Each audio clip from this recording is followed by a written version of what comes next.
ములక్కాడ పప్పుచారు చేసుకోవడానికి ముందుగా గుండిలో కొద్దిగా నూనె వేసుకొని అందులో జీలకర్ర ఆవాలు, బిర్యానీ ఆకు, షాజీరా, కొంచెం నువ్వులు, ఎండుమిర్చి, పచ్చిమిర్చి వేసుకొని వేయించుకోవాలి.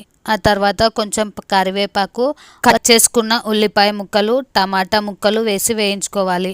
ఆ తర్వాత కట్ చేసుకున్న ములక్కాడ ముక్కలు, కొంచెం సాల్ట్, అల్లం వెల్లుల్లి పేస్ట్, కొద్దిగా పసుపు వేసుకొని బాగా వేయించుకున్న తర్వాత నానబెట్టుకున్న చింతపండు వాటర్ పోసుకొని బాగా మరిగించుకోవాలి. కందిపప్పును బాగా కడిగి 3 విజిల్స్ వచ్చేంత వరకు ఉడికించుకొని ఇలా మరుగుతున్నప్పుడు ఉడకబెట్టిన కందిపప్పును వేసుకోవాలి. ఇప్పుడు దీన్ని ఒక 10-15 నిమిషాల వరకు మీడియం ఫ్లేమ్లో మరగనివ్వాలి. పప్పుచారుకి సరిపోయేటట్టు సాల్ట్ వేసుకొని మరిగించుకోవాలి.